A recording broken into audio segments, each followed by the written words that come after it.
Hello and welcome back to episode 71. This is gonna be quest 3 in the Discovery Tour. Seaworthy, 870 CE, Alexstad, Norway. Review Dr. Lucy Malbus. Torsten returns home after 5 years of raiding. Reunited with his wife, he wants nothing more than to sail west and build a life with her. But to do so, he will need the support of Harold, who may not be willing to let him leave. Okay. Harold Bluetooth. The Bluetooth stands for Harold Bluetooth, a 10th century Danish king. It's a bind rune, a superposition of two runes, H and B.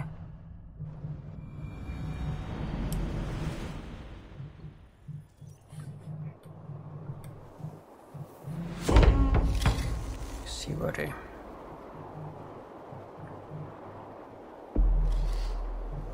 While the years at sea have brought Torsten great riches, they have also taken their toll.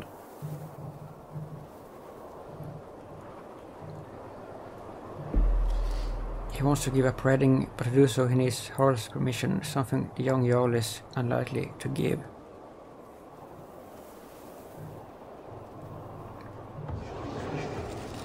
.870 CE, Alexstad, Norway. So I pried the book from his hands and tore the covers off to bring home. I'll be able to afford another slave this harvest season, at the very least. These Saxons and their books. You'd think they were more precious than their own lives. But if no one lives to speak of what's written down, who will remember it? Not to speak of how they treat their dead. Putting bones or pieces of wood inside golden boxes. How this honors their god, I'll never understand. Waiting won't make it any easier. Alright. The Great Hall, built from lost lumber and sometimes decorated with ship parts. A great hall or solar was a sight to behold. The Great Hall may have been its own building, like the one pictured here, or a large central room in the chief's longhouse. The hall was at the heart of the community. Deep bonds were created, transformed and sometimes broken under its roof. The chieftain's house, seen in this picture, was reconstructed after archaeologists found remains from a 6th to 10th century longhouse. It is 83 meters long and 9.5 meters wide. That is huge, making it the longest longhouse ever found. Yeah, that is big.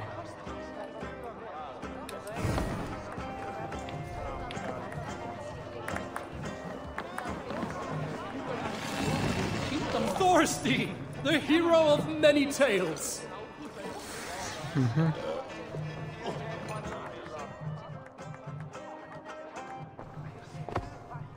I could not let you pass without experiencing the sting of your wit. Sure. The mood I'm in, you'd best hope for a stinging rather than a lashing. Then let's begin. On the Isle of Ely, great riches were won.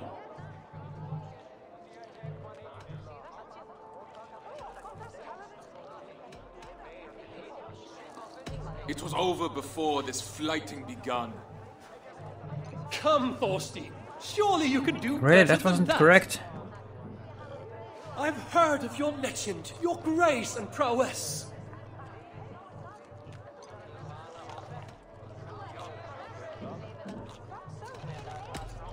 You said it yourself. I've no need to impress.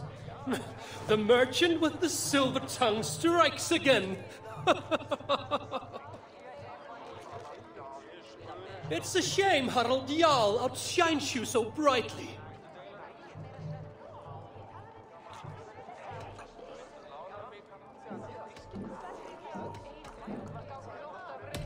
He outshines us both. He's so sprightly. Weak, I'm afraid. Really? How disappointing. I don't have time for this.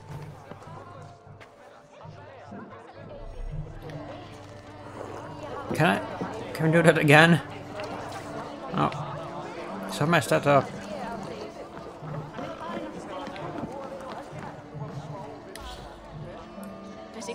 Keeping allies close. Norse leaders ensured loyalty from the allies and subjects by sharing their wealth and loot.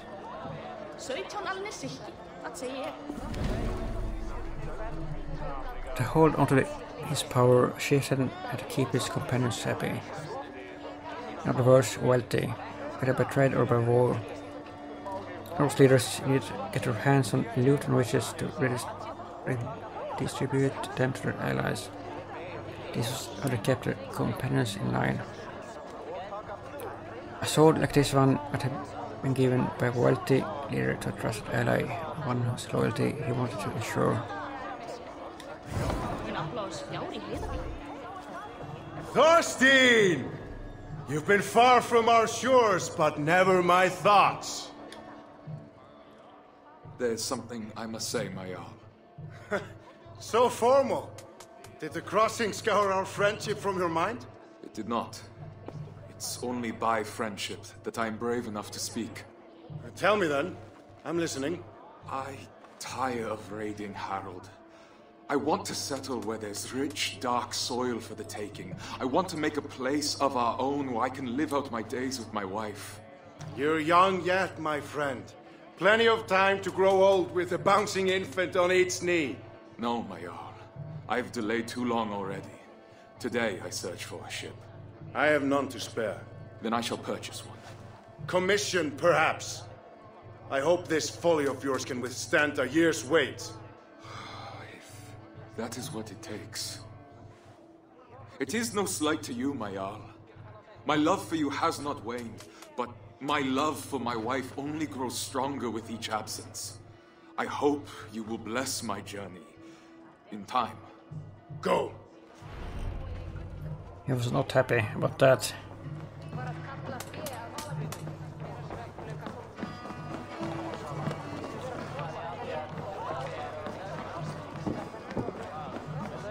Where's the exit?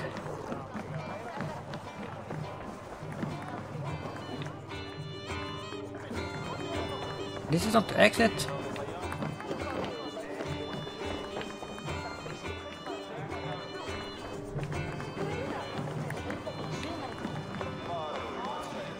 It's on the sides. Right there.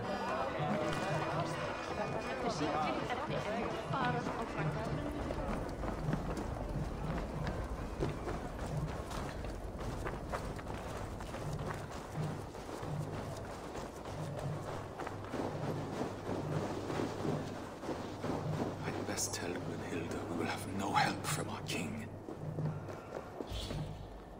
The longhouse. A longhouse in the middle of our settlement.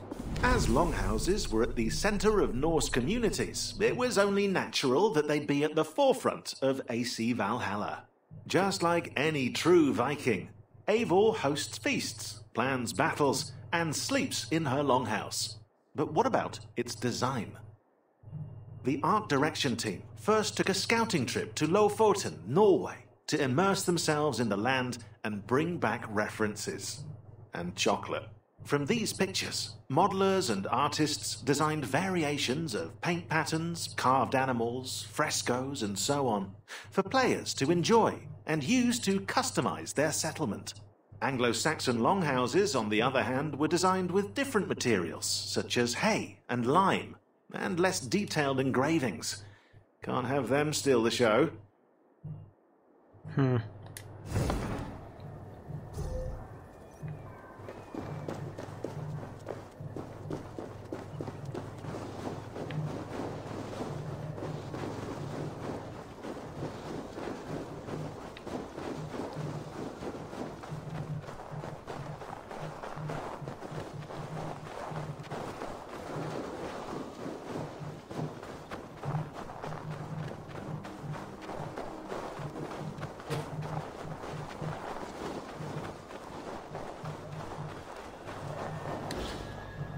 Norse religion.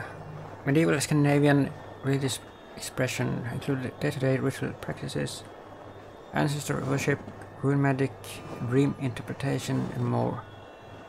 The Norse believe strongly in fate and destiny. Unlike the Christians, the Vikings did not have a clergy, a select group or institution who presided over religious rituals. People of different ages, genders and backgrounds could officiate Scandinavian ceremonies.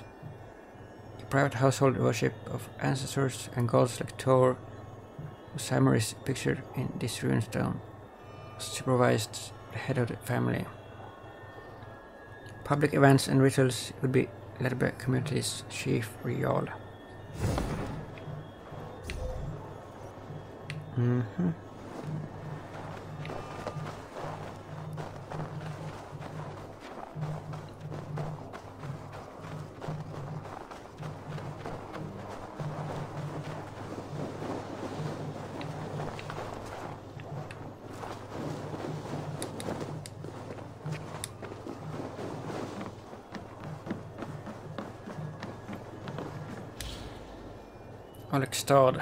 Alexstad, near the Bay of Vågen, was a great estate on the southwestern Scandinavian coast. King Harald the Fair likely used it as a base from which to watch over the sailing route of the Northway. The Northway was an important route. Whoever controlled it controlled trade. By the end of the 800s, Alexstad had become the seat of royal power and was a starting point for both commercial and military expeditions. The design of Alexstad in Assassin's Creed Valhalla was greatly inspired by Bryggen, seen here, a historic harbour district in the modern city of Bergen.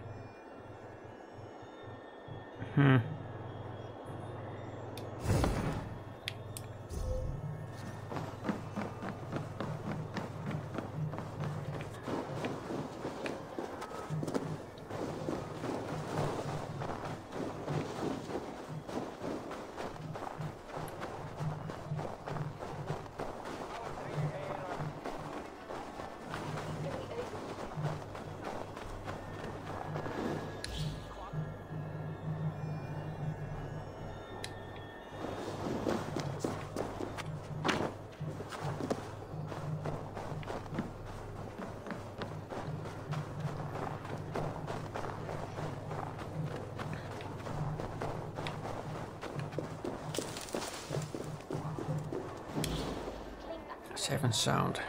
Prefer the noise traps. Creating an immersive world also includes the sounds triggered when Eivor interacts with her or his surroundings. Shown here are coloured surfaces that play a specific sound when the player walks on them.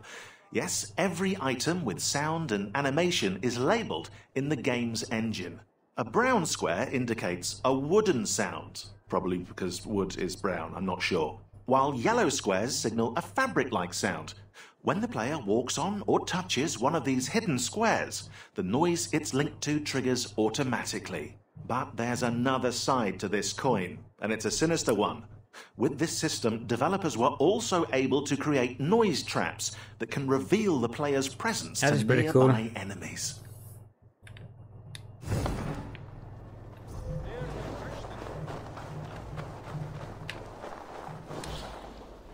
Taboos on the high seas, myths and legends. A sailor's world was filled with taboos, topics or behaviors considered offensive or profane that could bring bad luck to a sea voyage. A good way to ward off bad luck on an expedition was to be familiar with all the taboos before setting sail. Along with other maritime skills, lessons about taboos were passed from father to son, from fisherman to fisherman. Those bold or foolish enough to ignore the elders' warnings and risk the wrath of the gods could end their journey much like this unfortunate crew.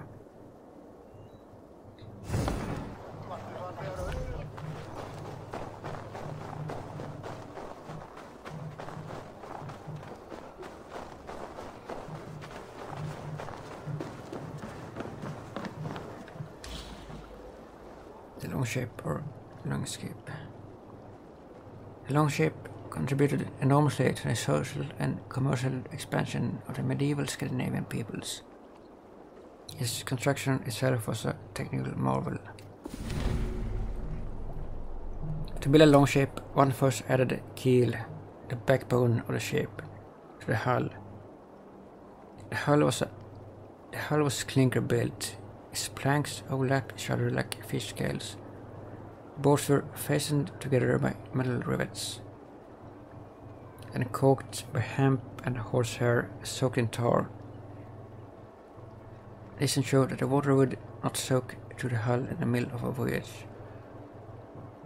Next, the mast was attached to the hull by a fish-shaped piece of wood.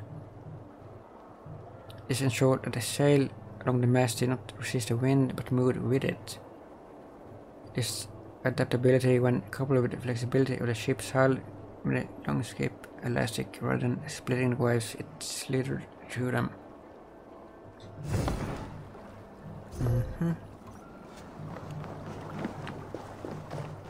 What do we have left here? One over here.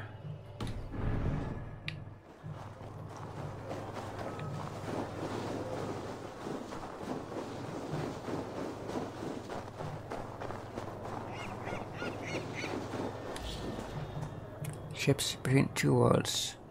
The relationship between sailors and their ships was special and emotionally weighted, much like the bond between a horse and its rider.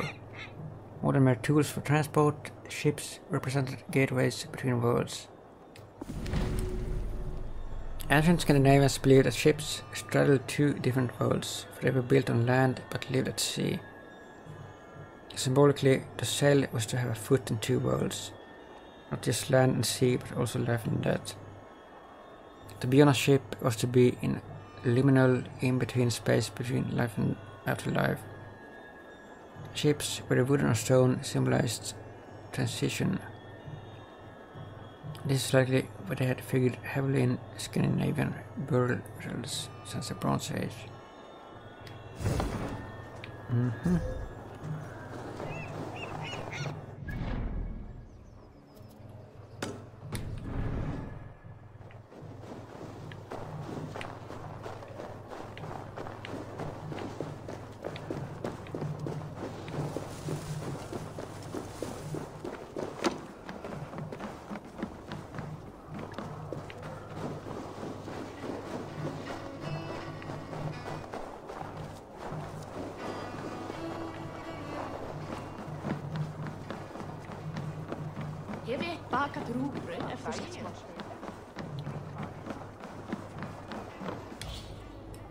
Blessing the ship.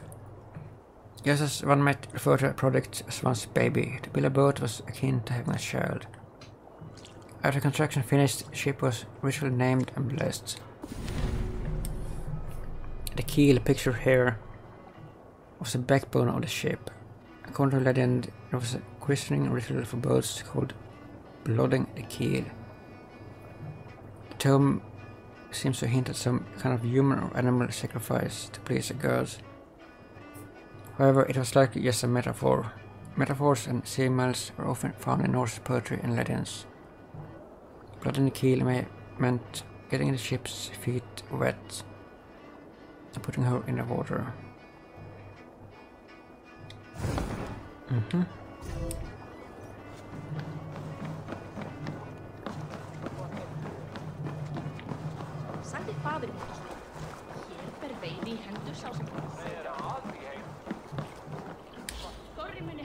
Curing fish. While it is true that Scandinavians were renowned warriors and merchants, they were first and foremost sailors and fishermen. Most of their food came from the sea. Fiskar was mostly consumed after it was dried. To dry a fish, one simply placed the catch of the day on a wooden frame and let the sun and fresh air do the rest. At the end of the day, the fish will be dried and ready to eat.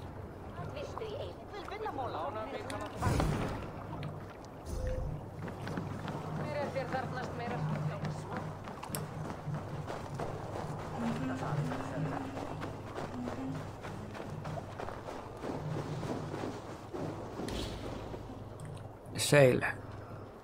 The sail was an iconic feature of a Viking longship. Often crafted by the women of the clan, they were made of wadmal, coarse and dense wool. Sails were felted to make the material more resistant and waterproof. The Scandinavians first began to use sails on ships in the 7th or 8th century.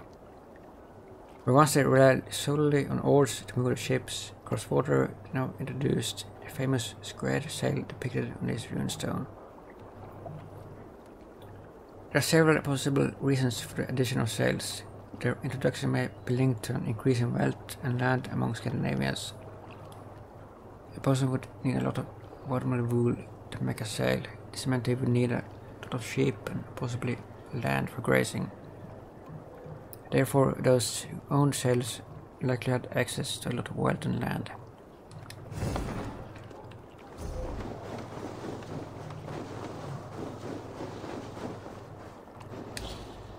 Guiding Ewer's longship. I'm gonna get seasick on this masterpiece. Now, you can't make a Viking game without an awesome longship. It's the law. After all, Norsemen are renowned for their boat-building craftsmanship to this day.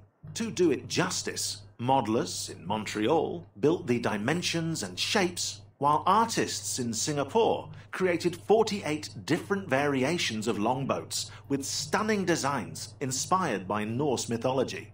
The outcome speaks for itself.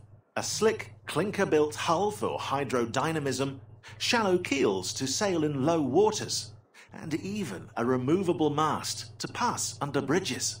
Now set sail, and may you have fair winds and following seas. Don't forget your sandwiches.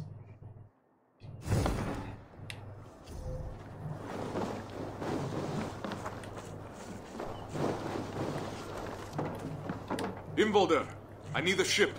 My wife and I leave for the land across the sea. Harald won't pay for such a vessel, I'm sure. Did you really fill your pockets that well on your last raid? I have gold enough to cover the cost. Wood, sails, and all? Gunhilda's family will provide the sail. The rest I will purchase. Ah, you're a lucky man. I know. Speak with Skaga for a pine mast, then, and yarn for the nails. Tell him I'll expect him to be on time with his deliveries in the future. I'll see what I can do.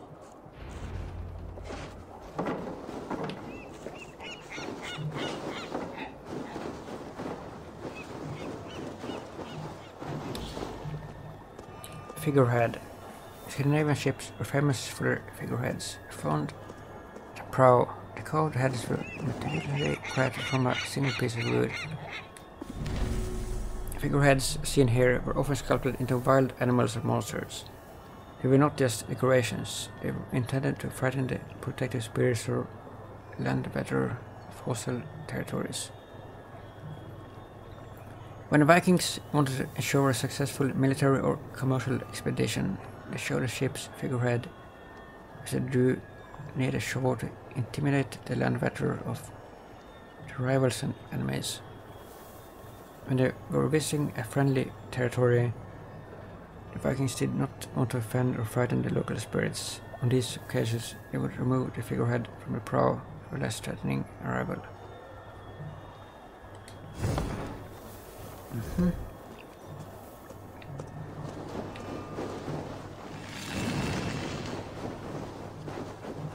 So what is left? We have done all the behind the scenes. Only one discovery site left. Okay.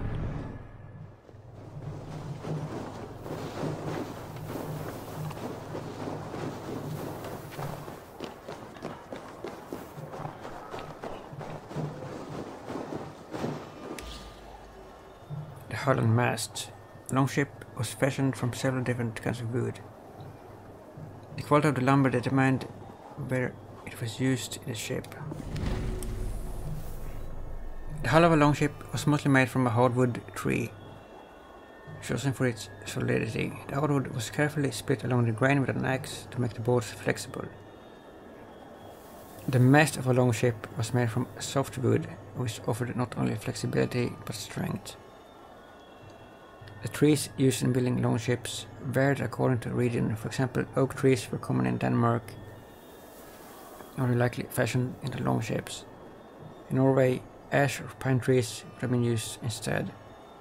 This reconstructed ceremonial longship offers an excellent example of a typical hull and mast.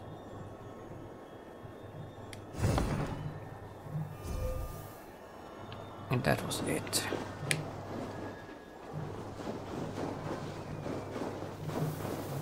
Thorstein, what brings you to my yard? Involder sent me. Oak or pine? I'm sorry, what? Into shipbuilding, are you? Come with me. You'll learn better by doing.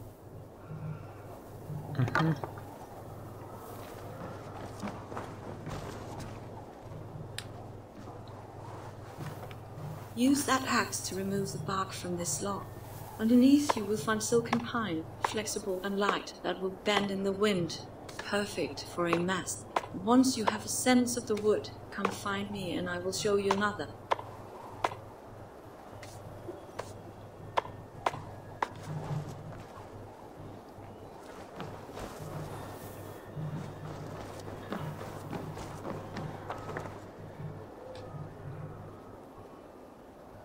Tap in the wedges gently.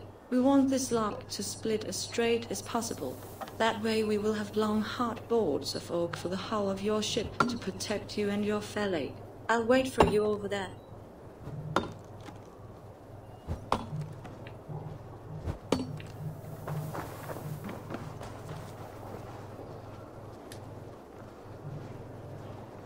Planing the wood ensures a tight fit between the boards, leaving no gaps or knots that might give way in the middle of the sea.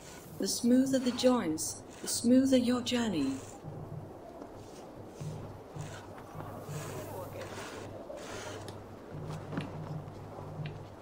Now, which type of wood did Involder send you for?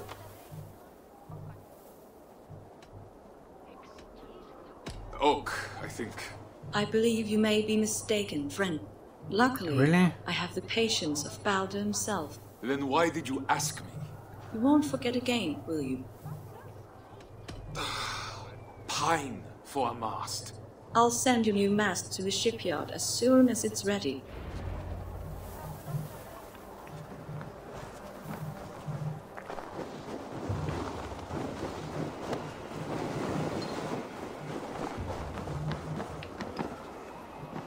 And they're going to bring it all the way from Ekundersund? Definitely not. My parents have never traveled farther than Notfall, and they complained about the food the whole time. Have you told them of your plans to sail west? Not yet. They've woven sails for Thorstein before. No need for them to know that this time will be any different. Not until all our hard work has paid off. Ulla, it's been a long time. It has. Time has hardened you, my friend, as it has me.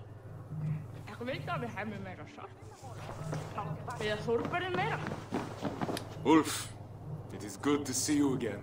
I couldn't miss this chance to sail with the mighty Thorstein, now could I?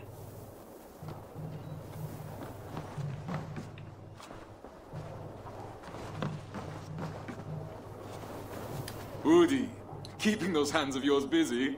Huh, they'll be ready to tie knots in the worst winter storms, I swear.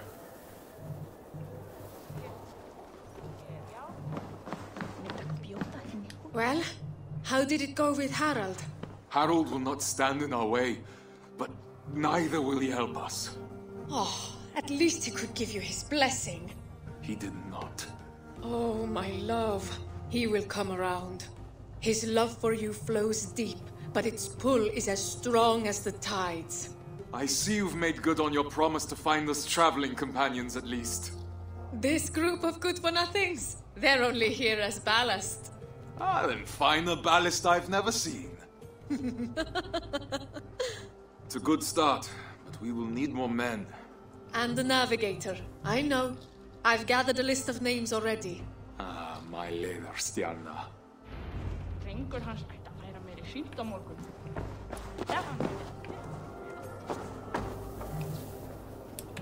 Where's that?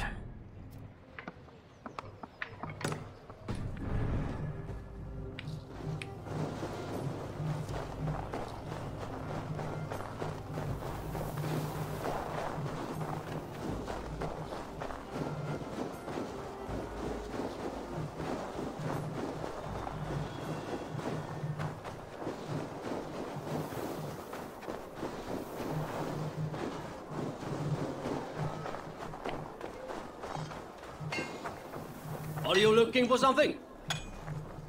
Ingvaldur sent me. Of course he did. He tried those nails from Avaldsnes, and I bet they fell apart in the salt water.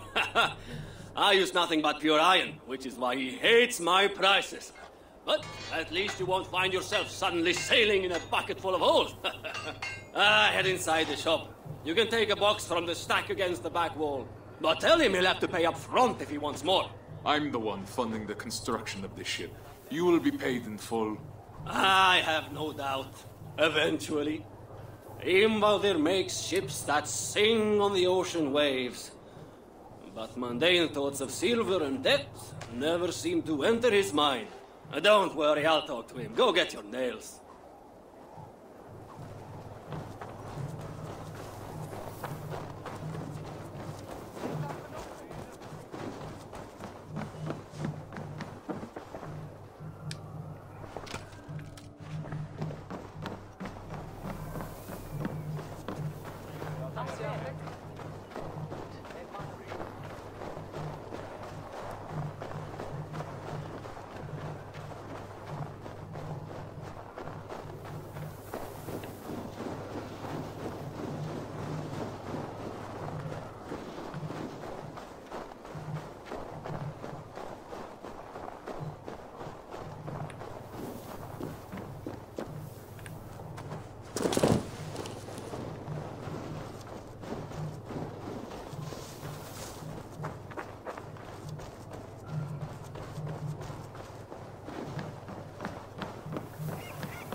Finally you return.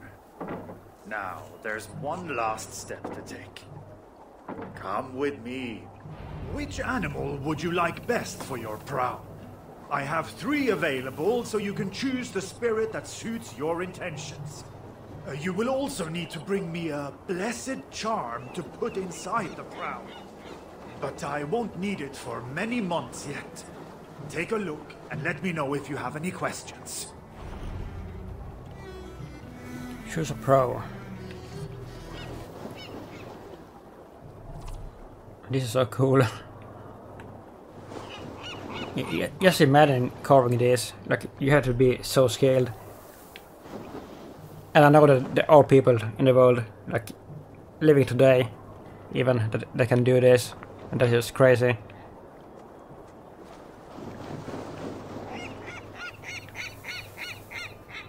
And they're all just awesome.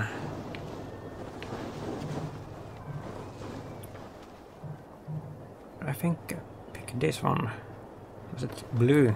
Tell me about the horse. The horse? A risky choice. But you can count on it favorite to color. lead you quickly to port, with the proper ritual precautions, of course. Is this the prow you want? Yeah. Yes. Excellent. Then we can get started. Sleipnir, grant me your pride and loyalty as we cross the heaving seas. Thorstein. Yes, my Jarl. I was childish before. In my joy at seeing you home, I wasn't ready to discuss your departure again so soon. Or see you gone for good. Please, accept this with my blessing. Unjo, the rune of kinship. And why not? No man has been a truer brother to me than you. It has been an honor to have you in my félag, even if this leg of the trip will be shorter.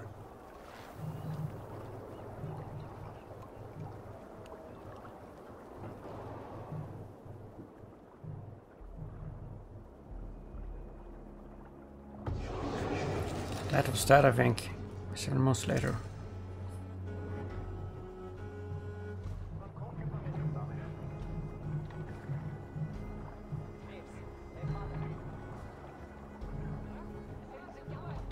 The day has finally come. And all too soon. Many have come before you, and many will come after. Yet, when I die, it will be your friendship that I recall as I await the opening of Valhalla. There, we will meet again. Go then, and the winds take you swiftly to soft lands and great riches. May your name never be forgotten.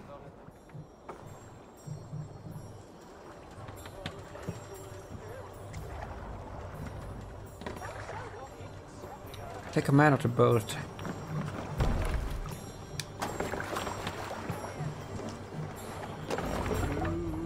Your friend, be a friend.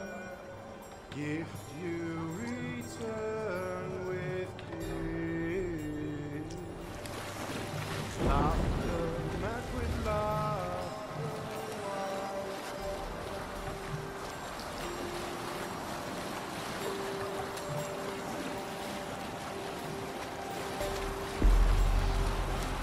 The relationship with Harold is restored. Thorsten and Hilda sail to Northfall to collect the rest of the crew.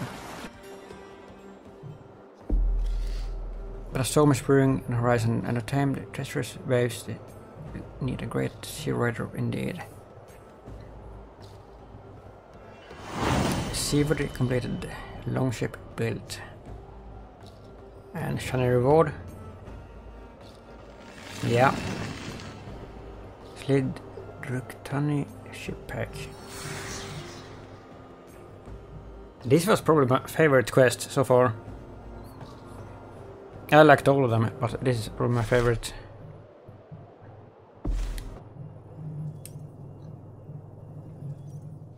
Alright, so if you like this episode, please like and subscribe and comment if you will. And thank you for watching. Bye bye for now.